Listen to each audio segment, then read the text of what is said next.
আরাবুল ইসলাম অভিযোগ করছে যে তৃণমূল এজেন্ট বসতে দিচ্ছে না। আমি বলছি এটাও এক ধরনের নজিরবিহীন ঘটনা। শুনি একবার আরাবুল ইসলামের কথা। প্রতিটা জায়গায় পরিকল্পনা করে শওকত মোল্লার লোকেরা প্রতিটা জায়গায় আমাদের ভোটারদের বাধা দিচ্ছে, এজেন্ট বের করে দিচ্ছে, একটার পর একটা জুলুম চালাচ্ছে। এটা আজকে আমি দ্ব্যর্থহীন ভাষায় বলছি, যেটা একটা লজ্জা। ক্যানিং পূর্বে বিধানসভায় ভোট হয় না, সব লুট করে শওকত মোল্লার লোকেরা। আজকে আপনারা দেখছেন আমি যেখানে যেখানে যাচ্ছি সেখানে গালাগালি করা হচ্ছে বিভিন্ন জায়গায়। আমি বলছি এটা হচ্ছে যে আইএসএফ প্রার্থী ক্যানিং পূর্বের আরাবুল ইসলাম, তিনি দাবি করছেন যে তৃণমূল এজেন্ট বসতে দিচ্ছে না, নানা ধরনের অগণতান্ত্রিক ব্যবহার করছে, গাড়ি আটকানো, ঘিরে ধরে প্রার্থীকে ঘিরে ধরে বিক্ষোভের কালচার। এই কালচারে যেখানে হিংসার কালচার আছে, সেই কেন্দ্রের নাম হচ্ছে আমরা প্রত্যেকে জানি ভাঙড়। সেই ভাঙড়ে নওশাদ সিদ্দিকীকে ঘিরে ধরে এই বিক্ষোভ, নওশাদ বলছেন ইচ্ছাকৃতভাবে অশান্তি পাকানোর চেষ্টা। ছবিটা আগে দেখুন।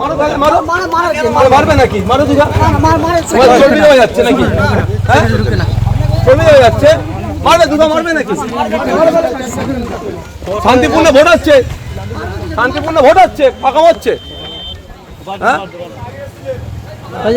এরা কারা অঞ্চল আমি এরা কারা তৃণমূলের হিংসা করতে পারছে না, ভোট চুরি করতে পারছে না, হিংসা করতে পারছে না, ভোট চুরি করতে পারছে না, মাথা কাজ করছে না। ওই জন্য সব ভোট চুরি বন্ধ করে দেবো।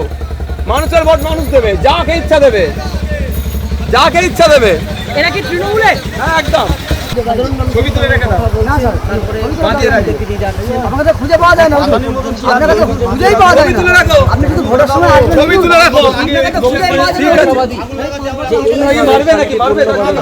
মারবে মারবে নাকি? মারো দিঘা চর্বি দেওয়া যাচ্ছে নাকি? হ্যাঁ সরাসরি কথা বলবো আমার সহকর্মী হিন্দোল দের সঙ্গে। হিন্দোল, আমি বলছি না নজিরবিহীন অনেক কিছু সকাল থেকে দেখতে পাচ্ছি। এক হচ্ছে সেই ভাঙড় যেখানে পঞ্চায়েত ভোটের সময়ও সহনাগরিককে আমরা হারিয়েছি, গোদা বাংলায় বললে মানুষের লাশ পড়েছে। সেই ভাঙড়ে দাঁড়িয়ে নওশাদ সিদ্দিকী বলছেন যে তৃণমূল কিছু করতে পারছে না, কোনো হিংসা হচ্ছে না। এটাও তো আরেকটা নজিরবিহীন ঘটনা। কিন্তু যে ঘটনা ঘটলো, এই বিষয়টা আমাদের বলো, এই মুহূর্তে ভাঙড়ের পরিস্থিতি ঠিক কীরকম? দেখো, যেখানে এই ঘটনা ঘটেছে ইতিমধ্যেই কিন্তু সেখানে কেন্দ্রীয় বাহিনীর জওয়ানরা এবং পুলিশ সেখানে পৌঁছে গিয়েছে।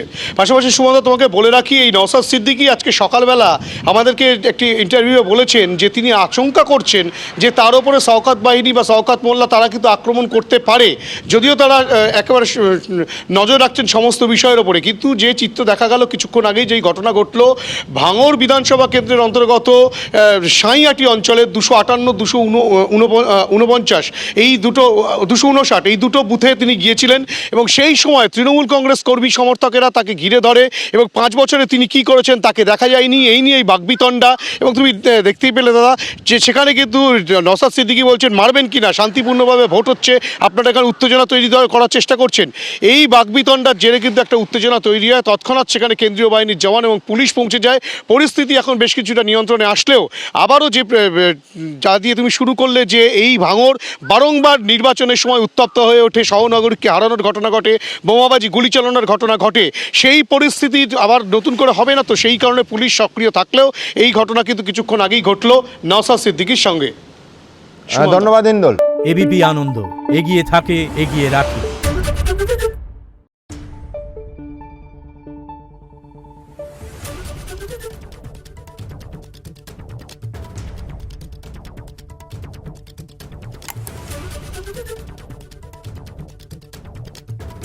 Thank you.